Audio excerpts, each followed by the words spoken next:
Welcome to Fantasy Football Across America. I'm here in the studio with Matt Kelley, the Podfather. This is crazy. I can't believe that I'm seeing myself on this screen right now next to him with this background. How's it going, Matt? You're here, man. You're here. You came in last night late. You were at the Patriots game, and I stayed up. I fell asleep on the couch waiting for you to come home, and then I was like, "Oh, honey, you're back. Oh, how was the game?" And it was great. It was great. It was a good game. Had a sandwich at, midnight, and then we woke up. I slept in my daughter's bed. All is good. All is good. You get to take advantage of everything we have here at the mansion, and now you're on to another game tonight. Yep. You're going to the Jets, hosting the Bills. Aaron Rodgers' debut in the green. I guess the different shade of green, to clarify. Yeah. Well, go. So Jalen Hurts and Aaron Rodgers and Josh Allen, bang, bang, bang, week one.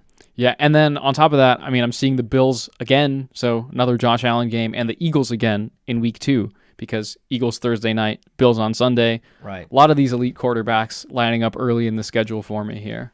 Every stadium, which is 31. There's 30 stadiums. I'm going to 31 games, though, because I'll be able to get to a Chargers game and a Rams game. Unfortunately for the Giants, they're the odd one out. Oh, right. Okay, so Chargers and Rams both play in SoFi. Mm-hmm. Jets and Giants both play in MetLife. Yep. But you're technically going to 31 games because you're going to go to 2 in SoFi? Yeah. So that particular week, there's a Thursday game for the Rams, I believe, and it's a Saturday game for the Chargers. It's like, week 16. Schedule gets a little funky, I think. So logistically, you're snaking around the upper Midwest from here, right? Northeast to upper Midwest. Mm-hmm. Then you're going to loop back around to hit the Southeast, right? And you're going to even hit Houston on your way there. But then at some point, you're going to be in Miami.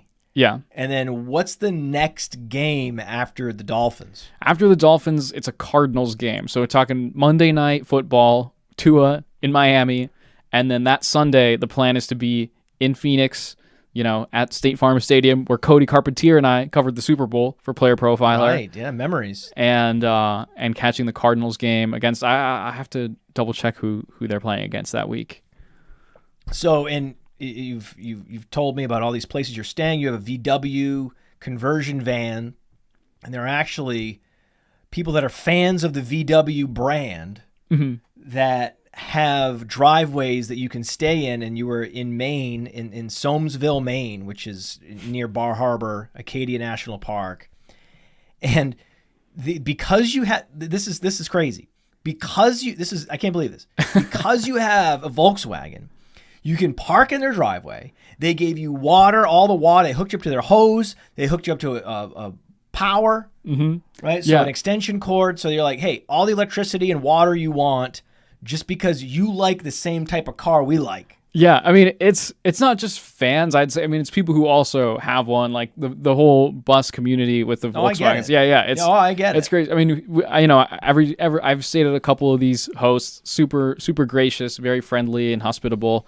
And I'm very happy that I went with a Volkswagen and I kind of get to be in that little community. They bought Audi, they bought Porsche. I mean, Volkswagen is one of the biggest car companies in the world. So congratulations to them. And they've created this incredible fan base. That's the thing. Even if you're not necessarily the most technically sophisticated brand, which at one point in time, the VW bus and the Beetle, they were known just to be super simple, get you from point A to point B.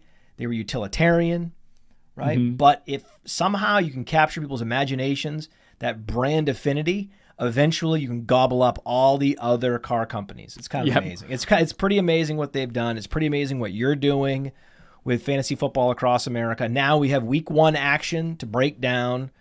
We have Kenneth Gainwell as a bell cow. That's, I think, the headline. Yeah, I mean, big headline, because that was just a big surprise. So a lot of people that I respect, right? A lot of people that are top analysts, people that have written for us, great people, smart guys, still surprised. Yeah, I mean, I was at that game, as you know, and just seeing number 14 in the backfield every play. I think he got 2 targets on the first drive. I was just like, Matt's pants are definitely off right now about this sometime in the second quarter when DeAndre Swift, it was maybe 2 snaps in so far the entire game. Yeah, I was not watching that game live. I watched all the 1 o'clock games and then had to take a break. And then when I came back, it was, the second quarter was underway. And I was like, oh, hello, Kenneth. Is anyone else even out there? Like, what happened? Rashad Penny. So on the Top 10 Takeaway show, I talked about the fact that, it really matters. Contracts matter. Miles Sanders getting $10+ million, even if it's a fake 4-year deal, that's going to give him plenty of security. So he can literally has the job security without the ball security, right? He fumbles, doesn't matter. Right? Antonio Gibson fumbles. He does not have the job security, does not have the contract, does not have the support of the organization.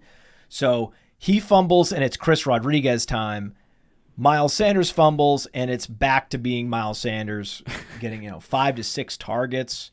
Even though Chuba, he got the 11 touches mostly because this is a run-first offense, not because there's a favoritism or a split 50-50 backfield. It's definitely not. It's the Miles Sanders show. That's what the opportunity shares tell us.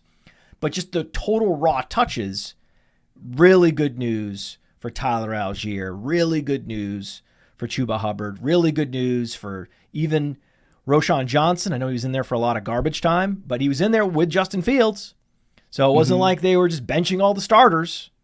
Right? Getting him some reps. And, so Twitter was surprised by Kenneth Gainwell, which maybe they just need to follow me closer, I guess, or listen harder. I don't get it. And then also there was a lot of dismissal of the Justin Fields 37 pass attempts. Mm-hmm. Yeah, I mean, and if you want more about week 1, you can go watch that episode of Top 10 Takeaways, because this is Fantasy Football Across America, Matt. And right now we're going to go hear a word from our sponsor, read by yourself from Bet Openly, and then we're going to get right into it. From myself to myself. Hey, so many ask me, what's wrong with sportsbooks? Why so many of them fail? The answer is simple. They don't innovate. They're just casino sportsbooks on a phone. That's all they've been. There are a few that are doing a good job. We partner with them. Most of them, not so much. Until Bet Openly came along. Bet Openly said, hey, we're going to innovate. We're going to do something groundbreaking. We're going to have peer-to-peer betting in all states, and you pay 1%. When you win, you pay just 1% on your winnings. You heard that right. It's 1%. With code Underworld, you qualify for just that 1% transaction fee on Bet Openly. It gives you ultimate flexibility to set your own lines and browse lines that others have set. Think about it. That's what betting should be. And now that is the reality. BetOpenly.com. The code is Underworld. Check it out. And we're back. All right, Matt. So I'm not sure if you've had a chance to watch another episode of Fantasy Football Across America yet, but what I like to do here is kind of give people a look behind the analysts that they're so used to seeing on Twitter, watching on streams, listening to on podcasts. So I kind of, I want to pry at the story behind the Podfather. How did this come to be? I mean, let's get started. Just like first time you played fantasy football, what was the first league you played in? A fantasy baseball league in 2000. My buddy studied abroad in Germany at a time when you couldn't just access the internet as freely as you can today. He was worried that he would be studying abroad and wouldn't have the same level of access to, I think it was ESPN Fantasy at the time. So we said, hey, I want you to be my co-manager. I'm going to be in a different time zone. Starting players, based on the 7 o'clock start, it's going to be challenging for me. I'll already be asleep and all these things. So he was like, okay, I'm not sure what the internet's going to look like over there, the access. I'm not sure if I'm going to have the bandwidth to manage my team. I took the team over. I picked up Rafael Furcal. It was a rookie shortstop. Might have been playing second base at the time as a rookie for the Braves. He stole like 60 bases in the second half. We got 10 points in the stolen base categories, 5x5 scoring in baseball. And we won the championship. And there was actually people in that league that were in professional baseball front office people. Oh wow. Yeah. No, there were people. He went to school in Southern California like you did, and he had a couple friends that were really. He also wanted to be in. He's the one that got me the job with the Northwestern equipment room to be an equipment manager. And then he was working with linebackers, and then the guy that had graduated was working with quarterbacks, and then I stepped right in and became the quarterback assistant. And he was like, "Man, this sucks. I've been here for more than 2 years, and I'm stuck with linebackers, and they didn't shift it. They just gave you quarterbacks." And I was like, "Yeah, but I mean, I came in and I was, confident and cool. And so of course they're going to give me quarterbacks, bro, and I can throw." And I was like, let's throw the football right now, see what happens. And then like, I guess this is why you work with linebackers, bro. So yeah, he had a bunch of friends that were aspiring, major league general managers. One actually became a general manager later, but also had a scandal involved. So we won't get into that, but it was interesting. Oh man. But bottom line, took that league down against some tough competition, felt great. Next year, did a fantasy football league and a fantasy baseball league. First pick ever was Tony Gonzalez. So I was one of the original tight ends, give you leverage at the position.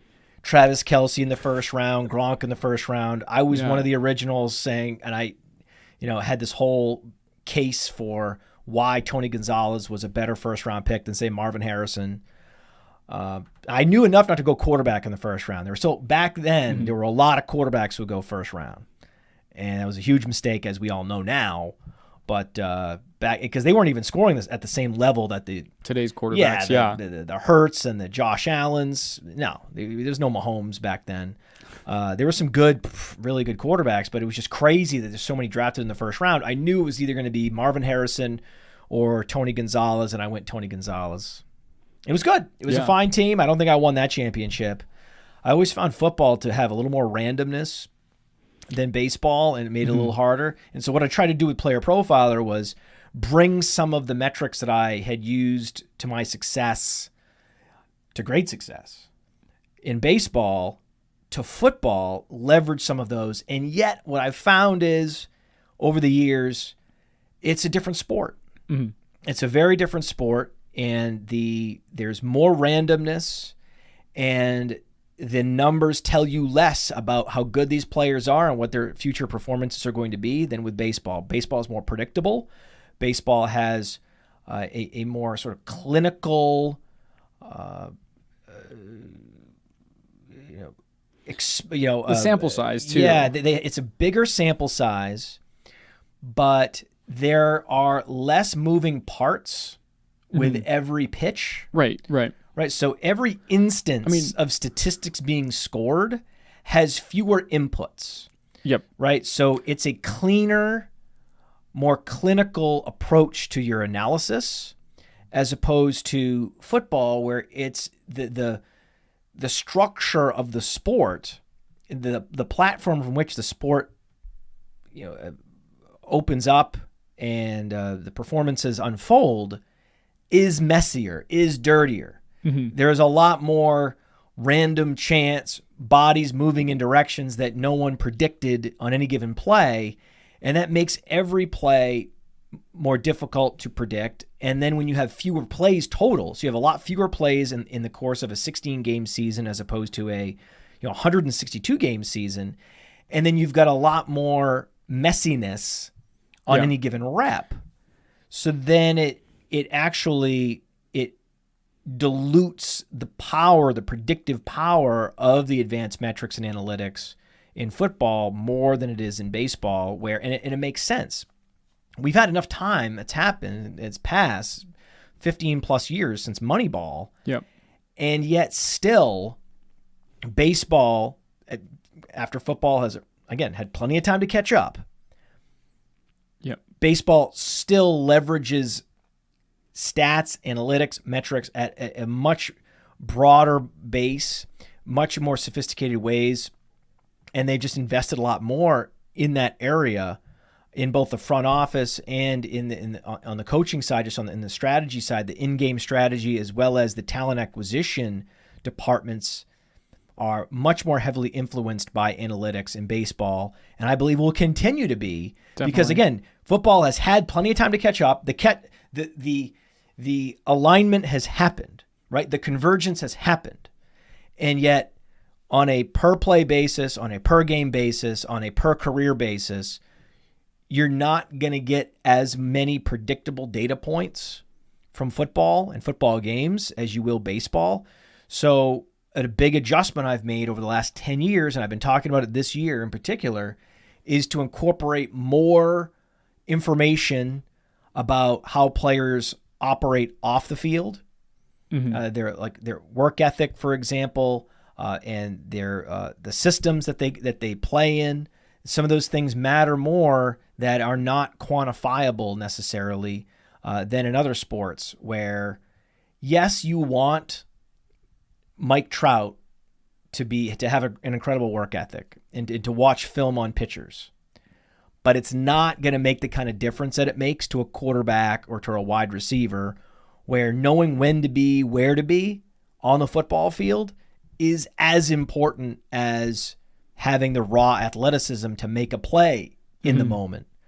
And that's something that was not intuitive to me at all. Yeah. I was like, okay, we have the athleticism metrics. Okay, we have all these efficiency metrics. We have what we need to predict the performance of all these players without any outside noise, without listening to what coaches are saying, without evaluating these players and their mentals and their approach to the game.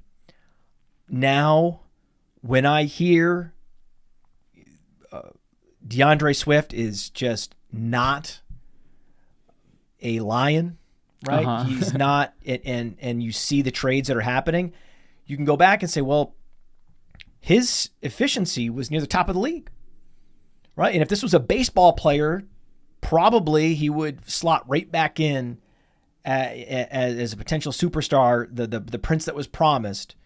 Had some baseball team acquired a player with those kind of metrics, and the team that they essentially stealing him from the team that originally drafted him didn't know what they had. One team has won the arms race to find the analytics that predict performance the best. They've identified those on DeAndre Swift. They've made the trade. They're bringing in DeAndre Swift. He's going to be a superstar. In football, that's not how it works. Certainly, the Eagles are ahead, right? They're probably top 5 in their use of analytics around the league. But whether DeAndre Swift in his bones wants to be a football player matters a hell of a lot more than if any given baseball player really wants to be an outfielder. Like, how bad does Mike Trout want to be a baseball player? Well, that matters, but that hand-eye coordination that he brings to the table and his overall approach in the batter's box, that can all be quantified.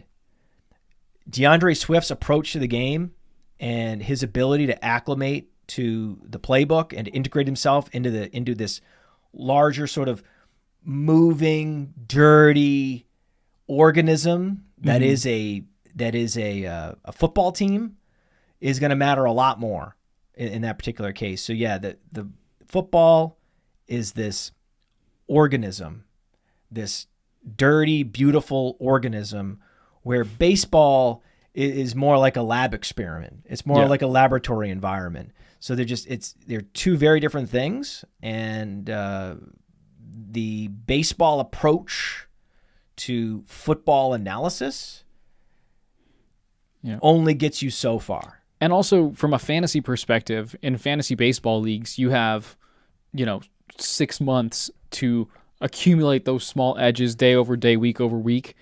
16-game fantasy football season, like, you barely know what's what, and you could already be out of the playoff race. Think about it with Antonio Gibson, right?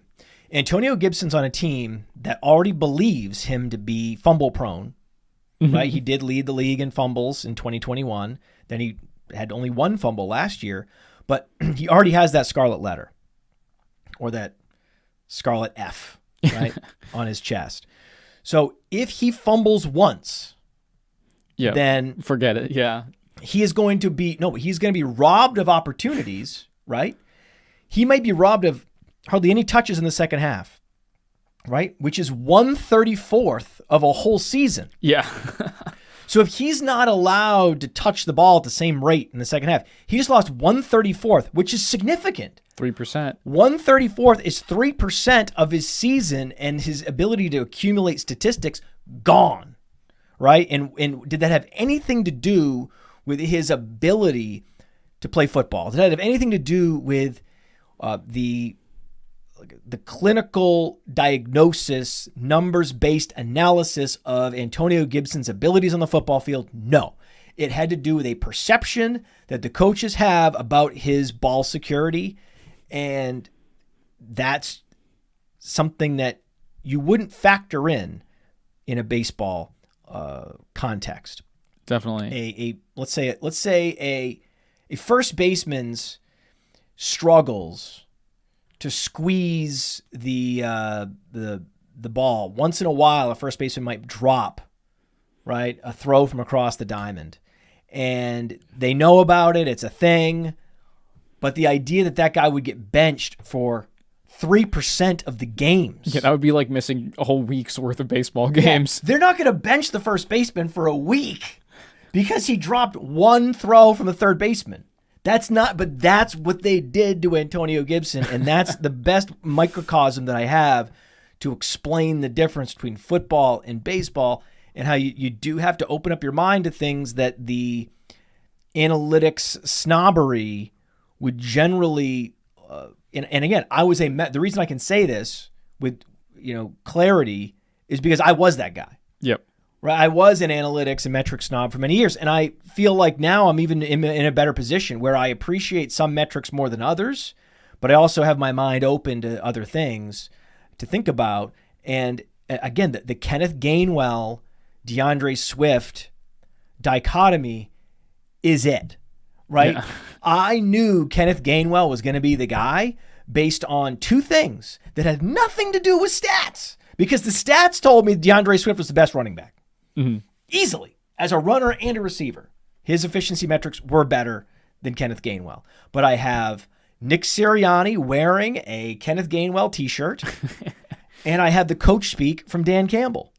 Those two things, right? Those two things indicate that these two football players are very different. One is completely bought into his system and his culture, and the other one doesn't really want to be there. And that shows up on Sunday in this sport in particular, whereas other sports I follow, whether it be soccer, whether it be baseball, other sports, basketball, it's not like that. Mm-hmm. It's not like that. You can have a cranky basketball player, and if his three-point percentage is better than the other guys, he's going to be out there. It's not going to matter because it's not this super cohesive yet dirty organism that these football teams are. Yeah.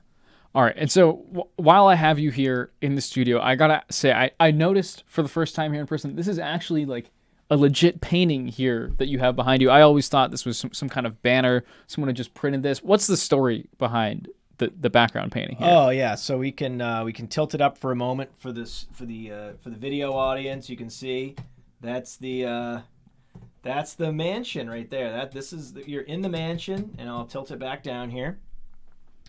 And that is the werewolf sipping a martini with a tuxedo. That's my Twitter avatar. It's been my Twitter avatar for 10 years at least.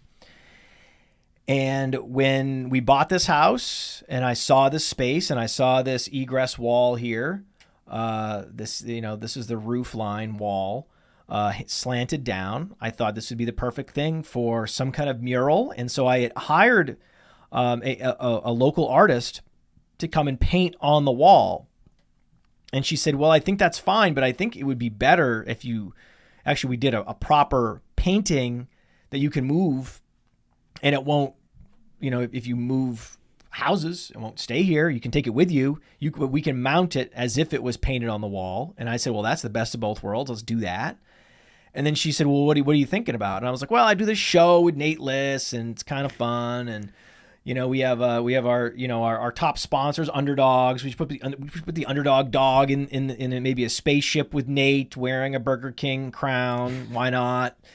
And I was like, but I'm in outer space because, there was a great rendition that was drawn on Twitter by one of our followers, and had me in the Mega Man suit. So it was Mega Mansion. I said, so we should do Mega Mansion with the martini, with sunglasses, the whole thing. And then as I was having this conversation with her, I was like, hold on a second. Did I just say what I think I said? Am I crazy? Is this the craziest job you've ever done? Do I sound like some kind of egomaniacal, crazy podcast person? If not, if you actually have another vision and you want to go with that, that's fine. I'm sorry that I spiraled down this road, because I am commissioning this and I'm paying thousands of dollars. So I would like you to do exactly what I want. No, but I was like, but seriously, like, I don't want to be that guy. And she's like, no, I need this direction. Please tell me exactly what you want. And I was like, well, how about a lightning bolt coming at him? And then so she's just like taking notes the whole time. And I'm just like, do you want more? She's like, yeah, anything else? And I'm like, well, I would, I want to make sure that, there's olives in the martini. And I was like, really? I keep going. So that's how Nate ended up in a spaceship. And I was like, I just kept going and going. And then she's like, I think I have enough now. Okay. I think I have enough ideas. And I was like, please tell me if I've said enough, because as I'm hearing myself say this and giving these instructions, I sound so ridiculous. Yeah. It sounds so absurd that it's not real. I can't believe this is happening. And then I fully expected her just to kind of forget about it or whatever. I was like, and then when she brought it over and I realized, like, oh, she actually did this thing. Yeah. We talked about it, but then it was out of my mind for weeks. And then she brought it over and I was like, oh, this is kind of cool.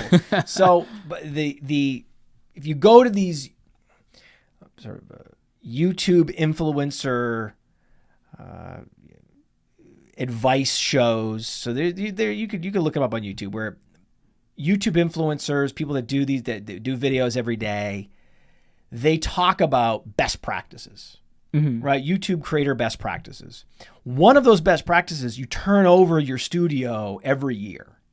Huh, hadn't heard that. Yeah, you turn it over, you have a different backdrop, a different look, maybe a different microphone, just you change it up. You got to keep the audience. Keep it fresh. Keep it fresh. Keep them guessing, right? And I know that. So I have that information. I know that I should be keeping it fresh. I should change up my backdrop frequently. And I'm not doing it because I spent too much time and too much effort and too much money on this thing, and I like it too much. Other people can go ahead and change up their backdrops, and maybe that'll spur some additional engagement. Good for them. I'm not that guy. I'm going down with this. Also, I'm 45. So I think once you reach a certain age, now 45 I think is my age, where I'm like, okay, I've done enough. I'm good. Right? I'm not going to, I've done shape shifting. I am who I am at this point. The studio is what it is at this point. And if we take the mural down, it's going to be because the show is over and we've done our last episode. It's not because like I need to freshen it up because I'm chasing every last click. That's just not it, man. I'm too old for this shit. Yeah. And when did you and Nate start the podcast that spurred into Player Profiler? 2016, I think. And when did you start playing Dynasty? Because 2016. Did that overlap with your Dynasty fantasy in particular? It's a great question. We started with a keeper league. So me and my buddies, we started with a keeper league. And at some point, once I started being active with fantasy football Twitter, I found out what Dynasty was. And I joined a couple Dynasty leagues run by Ryan McDowell. Okay. So DLF's Ryan McDowell. I joined a couple of Dynasty leagues with him. Actually, the first Dynasty league I was in had a Devy. Oh, wow. Yeah, it had a Devy team. And so one of my first, I think my two first Devy picks were Chris Godwin and James Conner. Oh, wow. Not bad. Right. Yeah, it was really good. But there was also another one, Isaiah Ford. Okay. So it was Isaiah Ford from Virginia Tech. He had like a good sophomore year. And so what I was trying to do is I was trying to find guys that had good sophomore years. as opposed to the guys that were the high recruits. So I learned early that in Devy, don't chase the top recruits. Find the guys that had good sophomore years that are underrated. Yeah. That was Isaiah Ford, and that was Chris Godwin. At the time, they seemed about equivalent. And then Godwin became Godwin, and Isaiah Ford became, I don't know, journeyman, Dolphin guy, whatever.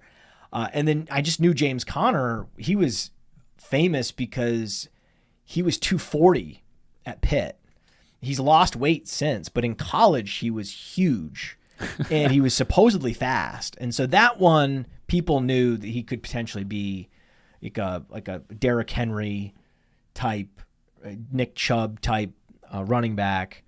And so that one was a little more straightforward, where the Godwin dart was just, that was good. And I'm not even in that league anymore, sadly.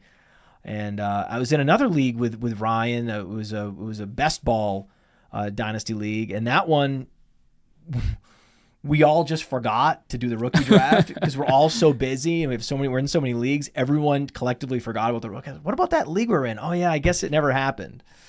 Like it's just, we forgot about it. So I'm in so many leagues now that I'm just forgetting leagues. It's just, we have, we 13, 14 patron leagues now. Most of them on Sleeper. Sleeper's doing a great job. Finally can just kind of check them on your phone. And it's not quite as much to manage as it used to be. But now, it's almost exclusively Dynasty. I was only in one seasonal league this year. Wow. It was with Rival, because Rival, actually, one of the leagues, they had a drawing, and one of our leagues got $1,000 prize pool.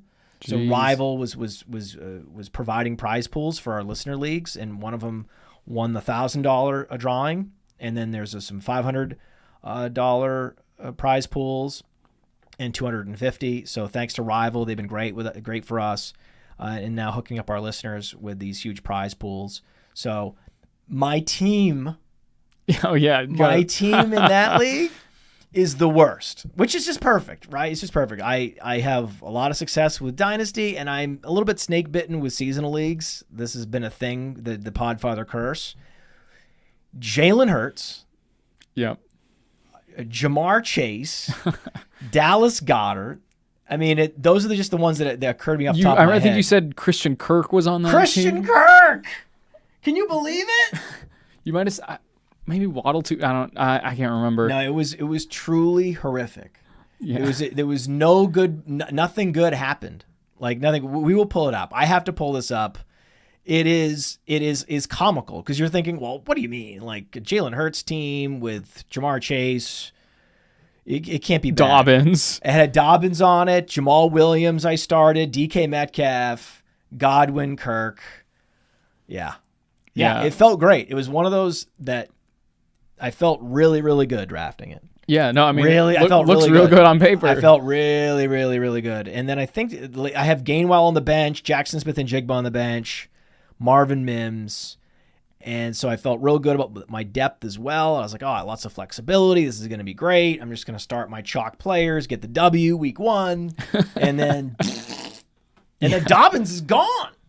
Yeah. Right? And then no Justice Hill, right? No, I didn't cuz I'm not here to bet against myself. So I have Zamir White instead of Justice Hill. So whoops. So we're on the same page here though. Justice Hill better bet moving forward than Gus Edwards? I think, I'm not going to blow a bunch of my fab budget on either of those guys. Melvin Gordon's probably going to get some carries. I wouldn't be surprised if they're trying out Kareem Hunt or Leonard Fournette as we speak. I think that it's going to be a pretty ugly backfield for the rest of the season. That's true. That's good context. I only wanted to just celebrate Justice Hill on the Top 10 Takeaways show, but that's good context. That's probably... Given the fact that he's been in the league 4 years and we haven't seen any production, though he has an 86th percentile speed score and he does have an all-purpose skill set, these are things that we talk ourselves into players with, but in reality, it's going to be Melvin Gordon. It's going to be Leonard Fournette. Yeah. It's going to be Gus Edwards. It's going to be a whole mix. It just is. Yeah. It just is. See, that's the thing. We wanted to see Lamar Jackson air it out more this season, and now he's really going to have to. what hurt my soul on Sunday was seeing Nelson Aguilar rotating snaps with Rashad Bateman. It was just Zay Flowers and Odell Beckham out there, and then they were rotating at the wide receiver 3. I think that's partly because they're still getting Rashad Bateman acclimated and online. I think he needs to get a full game under his belt, healthy, right? He didn't have a whole off season, right? So you see this with soccer all the time. Guys will come back from injury. They'll come in at like the 70-minute mark. They'll play 20 minutes, and they'll get ramped up over time to come back. So I'm thinking that's what it was, because he was productive when he was out there. He was targeted when he was out there, and I think he had like a 100% catch rate. I mean, he was good. Yeah. But he didn't look as electric as Zay Flowers. Yeah, Zay Flowers He was did not look yesterday. like Zay Flowers. He looked a lot more similar to Beckham and Aguilar than he did Flowers, unfortunately for Bateman. So it was up in the air, right? Exactly who it was going to shake out as the alpha this year, because Bateman was the veteran. I thought he had a chance to be that guy this year. Week 1, it's over. It's already Flowers. It's Flowers. Dude, Flowers. Man, and I mean, you've done enough like railing on Quentin Johnston already, but they took Flowers after the Chargers took Johnson. Big mistake. Well, and they also took the Vikings drafted Addison too. Yeah. The move was Flowers. It was Flowers all along. It was a terrible evaluation by Chargers management. If they had gone to the Shrine Bowl, or if they had done any of their homework, if they had PlayerProfiler or just Dominator rating alone, it's like, come on, guys. What are we talking about? Yeah. You know, you want to replace Keenan Allen over time? Like, this is the guy. Imagine if they had Flowers. Imagine if the Chargers had Flowers. Sheesh. That's a thing that should have happened if they had any idea. I don't know. I don't think, if I had to guess, let us know in the chat. Let us know in the comments. Do you think the Chargers front office, whoever made that pick, who turned in the card, had watched a TCU game? I don't think so, man. I don't think. There's no way. There's just no way. There's no way. He's so limited. Quite the accusation. He's so limited. And the thing is, like, Josh Palmer only had like 1 target. Just wait. You're gonna there's gonna be plenty of targets for Josh Palmer, because Quentin Johnston's not coming for that role. It's not happening. It's not happening. Yep. And then, so you said you're a little bit snake bitten when it comes to redraft, a little bit better at winning in Dynasty. If you could summarize, well, that tracks though. Yeah, right? That tracks with zooming out, seeing the big picture, having a bigger sample size to work with, and I've found that a lot of my positions on players don't always come to fruition in the first year. Yeah. That it takes time for Kenneth Gainwell. I've loved Kenneth Gainwell for years, and it's not until year 3 that all that investment pays off. But also, I think this year there's certainly some big hits in the later rounds for sleeper wide receivers and some of these running backs, where, especially in the deeper leagues, Joshua Kelley, truther status. Right, Justice Hill, truth or status. This stuff is already happening, and the thing is, though, the thing that's a killer is Dobbins was happening. Yeah, and we were bullish on Dobbins, man, and that was absolutely happening, and that's part of the problem with seasonal leagues is, I don't have the time to grind the waiver wire like some of the best out there, like some of the best high stakes players. They grind the waiver wire. Oh, for sure. And they do they're amazing at it, and I'm just not at that level of day-to-day, even week-to-week management. But you give me a year or two to let the pieces shake out, right? And let all those micro decisions of going Flowers over Quentin Johnston, you do that enough times, things will. It was cool though. After a while, it took months. By the end of August, it was a slam dunk, Flowers over Johnston. Yeah. But it was Johnston over Flowers in seasonal leagues for months. Yeah. No. Yeah, for sure. And then I guess one question I like to ask everyone who's come on fantasy football across America is, what's your favorite like just football memory, whether that's a game you've been to or a game you just watched on TV that was totally unforgettable. Give me one memory that stands out to you. My mom took me to a Ravens game. Speaking of the Ravens, she took me to a Ravens-Seahawks game in 2003. And it just so happened to be one of the greatest comebacks in the history of the NFL. Seahawks went out to a huge lead with Matt Hasselbeck. And they had Corinne Robinson, Darrell Jackson. Those were the two fantasy-relevant wide receivers. They also had Sean Alexander. Remember, Sean Alexander was a big fantasy. He was a fantasy stud. And so I wanted to go see that game for a bunch of those reasons. I was like, a lot of fantasy options here. Not so much with the Ravens. They had Anthony Wright at quarterback. And then a receiver they had signed, a big athletic receiver from the Bears named Marcus Robinson. Absolutely exploded with these like highlight reel, toe-tapping catches, playing above the defense in the second half. It was absolutely incredible. They came back from like 40-21 or 41-21 and won 44-41. Wow. Yeah, and it was just Anthony Wright. The one thing about Anthony Wright, everyone knew he had a big arm. Really? Right? So he was a great skill match with Marcus Robinson, and then it all clicked in the second half, and it was just it was the Ray Lewis Ravens, right? We will protect this house, right? And they had the chains. It was and then the whole opening. We were right above the tunnel when he came out. Yeah, his dance, he would slide in, and and he was like this bigger than than life personality. So it was great to see Ray come out. He was a little post prime, but he was great, and of course the comeback win was insane. So I was like, oh, that's probably not a game that we'll beat. And then the last few NFL games I've been to have been pretty underwhelming. Yeah. So it's like, I don't know. It's the one thing is great experience, like going to a great concert or a great game.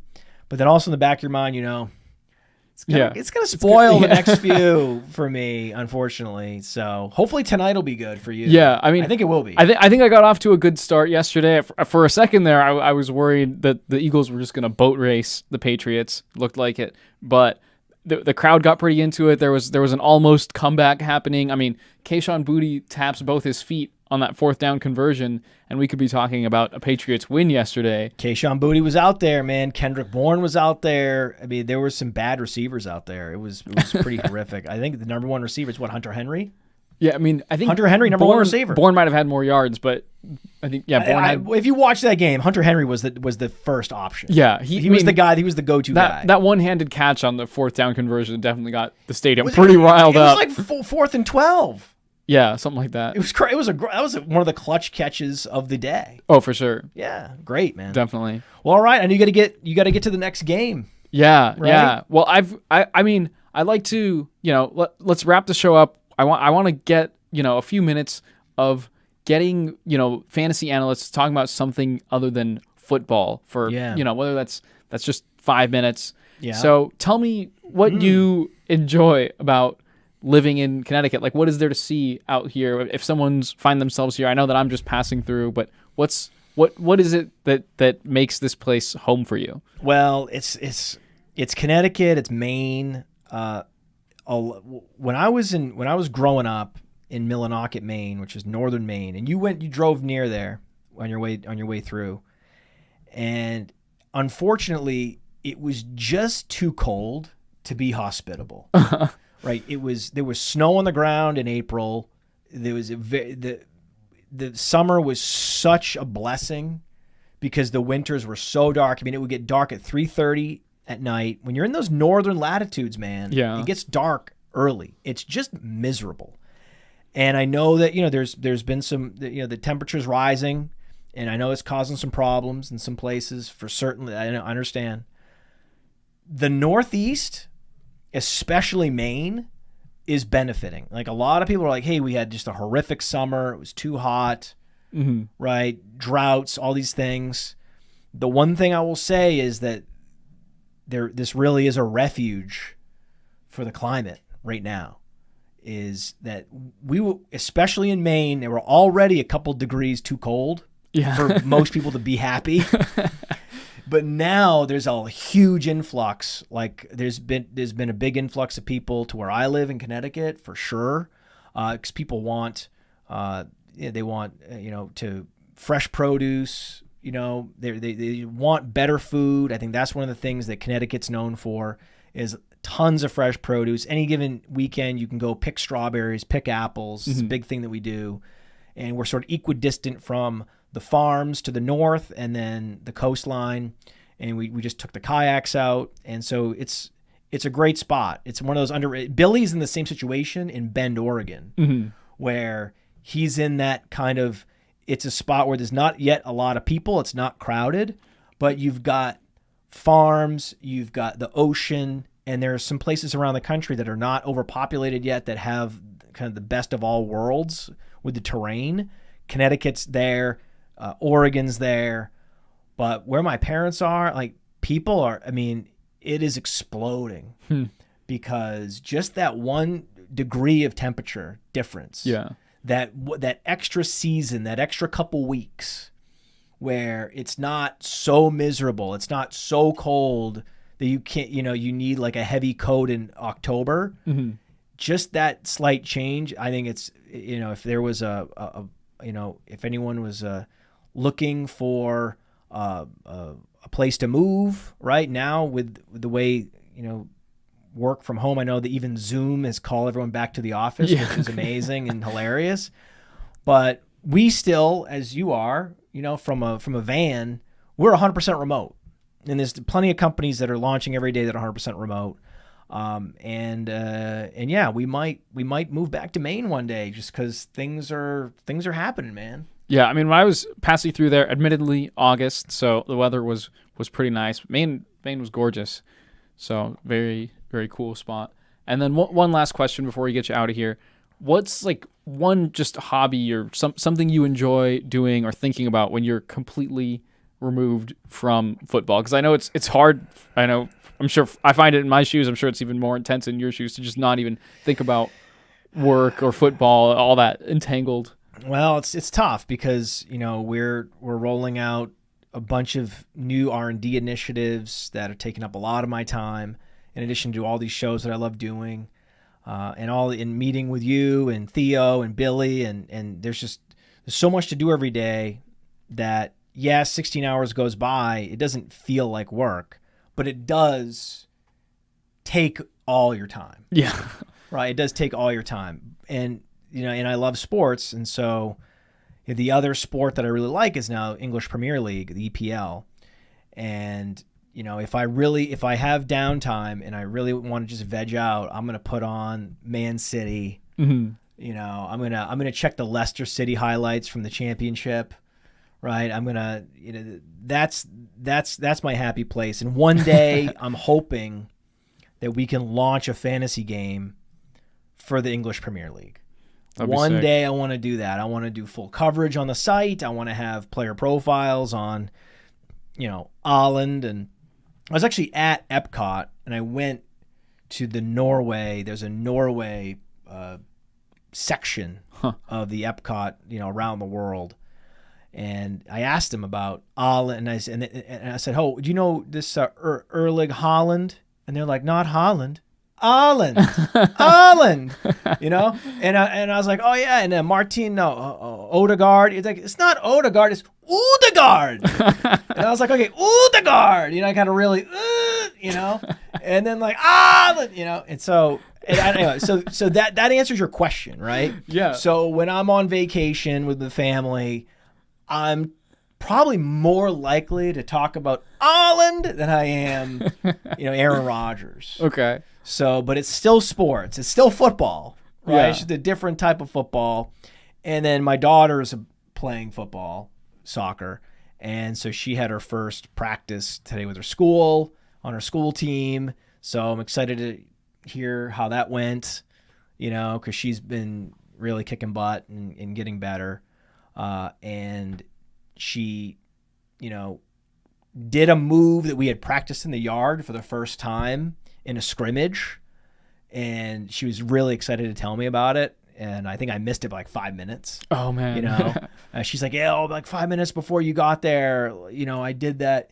I did that Deke move we worked on, so that's the shit, dude. That's awesome. That's the shit. Yeah. Wow. Well, thanks so much for coming on Fantasy Football Across America. I'm so happy we got to do this here. Like I said, still pretty surreal to be in the Podfather studio. Any final words? Anything the people should be looking out for? Well, they should be looking out for you, man. You're doing something historic. And I talked to you. We need to talk to the NFL and tell them what you're doing. It's so difficult logistically. You actually have to fly to a Cowboys game and fly back because you can't actually get it all done in the van just because of the way the schedule is and the way, and you really analytic the hell out of that thing, and it was still hard. And so you're going above and beyond to get these 32 or 31 games in. So we got to get the NFL on this. We got to tell them to feature you in one of the broadcasts. This is a big deal, man. I'm really proud of you. Thanks, Matt. Yeah, I mean, I'm really glad that, like you said, I'm able to work remote and keep doing all the analytics stuff that I enjoy doing while I'm also traveling. So this is awesome. I'm 45. I'm a man. I'm 45. And I still can't believe how much you can get done with the internet. It's unbelievable. So, all right. And on that, drive safe. Hey, I want to take a moment to thank you for tuning in. It's important to me that all of our media be free. This is only possible because of you allowing a true independent sports media enterprise to thrive unlike any other in the business. So please subscribe to the All In Package to continue to make all of this possible, to ensure that all of our stats, information, data, content is available to you, especially you, the people that get the site and get the show.